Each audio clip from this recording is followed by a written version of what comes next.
تھے۔ اسلامی تاریخ میں اسے بہت اہمیت حاصل ہے کیونکہ یہ دولت عباسیہ کے خاتمے کے بعد عالم اسلام کو ایک مرکز پر جمع کرنے والی آخری سلطنت تھی۔ اس کی سرحدیں ایک جانب چین سے لے کر بحرہ متوسط اور دوسری جانب عدن سے لے کر خوارزم تک پھیلی ہوئی تھی۔ ان کا عہد تاریخ اسلام کا آخری عہد زریں کہلا سکتا ہے۔ اسی لیے سلجوقی سلطنت کو اسلامی تاریخ میں خاص درجہ و مقام حاصل ہے۔ سلجوقیوں کے زوال کے ساتھ امت مسلمہ میں جس سیاسی انتشار کا آغاز ہوا، اس کا فائدہ اٹھاتے ہوئے اہل یورپ نے مسلمانوں پر صلیبی جنگیں مسلط کی اور عالم اسلام کے قلب میں مقدس ترین مقام بیت المقدس پر قبضہ کر لیا۔ تغرل بیگ جو کہ سلجوق کا پوتا جبکہ چغری بیگ اس کا بھائی تھا، جن کی زیر قیادت سلجوقیوں نے غزنوی سلطنت سے علیحدگی اختیار کرنے کی کوشش کی۔ ابتدا میں سلجوقیوں کو سلطان محمود غزنوی کے ہاتھوں شکست اٹھانا پڑی اور وہ خوارزم تک محدود ہو گئے، لیکن تغرل اور چغری بیگ کی زیر قیادت انہوں نے 1028 اور 1029 میں مرو اور نشاپور پر قبضہ کر لیا اور ان کے جانشینوں نے خراسان اور بلخ میں مزید علاقے فتح کر لیے، اور 1037 عیسوی میں سلجوقیوں نے غزنی پر حملہ کر دیا، اور 1039 عیسوی میں جنگ دندانقان میں انہوں نے غزنوی سلطنت کے بادشاہ مسعود اول کو شکست دے دی، اور سلطان محمود غزنوی کا بیٹا مسعود اول سلطنت کے تمام مغربی حصے سلجوقیوں کے ہاتھوں گنوا بیٹھا۔ 1055 عیسوی میں تغرل بیگ نے بنی بویا کی شیعہ سلطنت سے بغداد بھی چھین لیا، اور اس کے بعد سلطان الپ ارسلان اپنے چاچا تغرل بیگ کے بعد سلجوقی سلطنت کے تخت پر بیٹھے۔ آپ نے 1064 میں ارمینیا اور جارجیا کو سلطنت میں شامل کر لیا۔ وہ ایک بہت بیدار مغز اور بہادر حکمران تھے۔ مشہور مدبر نظام الملک توسی کو اپنے باپ چغری بیگ کی سفارش پر وزیر سلطنت مقرر کیا۔ ان کے عہد میں سلجوقی سلطنت کی حدود بہت زیادہ وسیع ہوئیں۔ پہلے ہرات اور ماوراء النہر کو اپنی قلمرو میں شامل کرنے کے بعد فاطمی حکمرانوں کو شکست دے کر مکہ اور مدینہ کو اپنی قلمرو میں شامل کر لیا۔ اس سے اسلامی دنیا میں سلجوقیوں کا اثر و اقتدار بڑھ گیا۔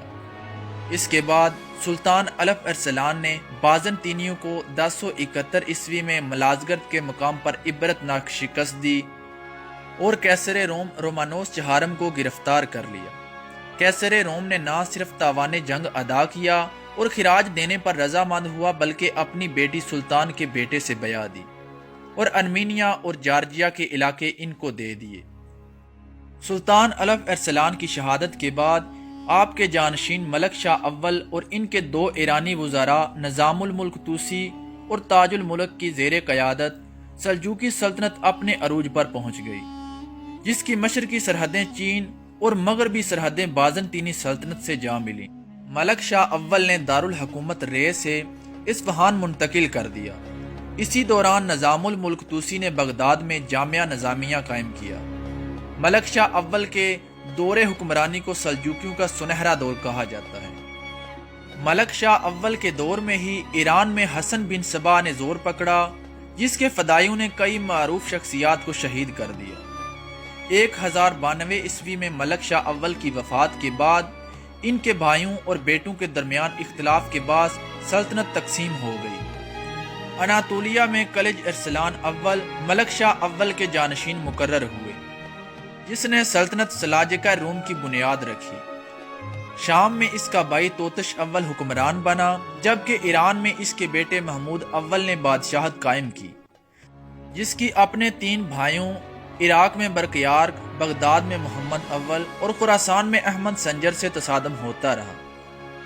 توتش اول کی وفات کے بعد اس کے بیٹوں رضوان اور دوکک کو بالترتیب حلب اور دمشق وراثت میں ملا، اور ان دونوں کی نا اتفاقی کے باعث شام کئی حصوں میں تقسیم ہو گیا، جن پر مختلف امراء کی حکومتیں قائم تھیں، اور 1118 عیسوی میں احمد سنجر نے سلطنت پر قبضہ کر لیا۔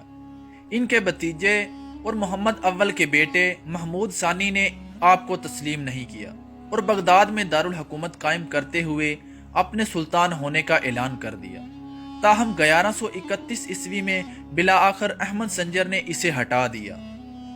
سلجوقی سلطنت کے سیاسی زوال کے آغاز اور ملک بھر میں پھیلی خانہ جنگی اور طوائف الملوکی سے مسلم امہ کو ایک پرچم تلے اکٹھا کرنے والی آخری قوت کا بھی خاتمہ ہونے لگا، تو اہلیان یورپ نے اسے بھرپور موقع جانا اور بیت المقدس کو مسلمانوں سے واپس لینے کے لیے صلیبی جنگوں کا آغاز کر دیا، جو کم و بیش 200 سال مسلمانوں پر مسلط رہیں۔ ان جنگوں کے آغاز پر یورپ سے بیت المقدس کے راستے میں عیسائیوں کا سب سے اولین ٹکراؤ اناطولیہ میں سلجوقی مسلمانوں کی حکومت سلاجقہ روم سے ہوا۔ عیسائیوں نے پہلی صلیبی جنگ میں بیت المقدس شریف پر قبضہ کر لیا تھا، جبکہ اس جنگ سے قبل ہی سلجوقی فاطمیوں کے ہاتھوں فلسطین گوا چکے تھے۔ صلیبیوں اور منگولوں کے حملوں سے سلجوقیوں کی رہی سہی طاقت بھی ختم ہو کر رہ گئی تھی، اور بالآخر 1260 عیسوی کی دہائی میں منگولوں کی اناطولیہ پر چڑھائی کے ساتھ آخری سلجوقی سلطنت سلاجقہ روم کا بھی خاتمہ ہو گیا۔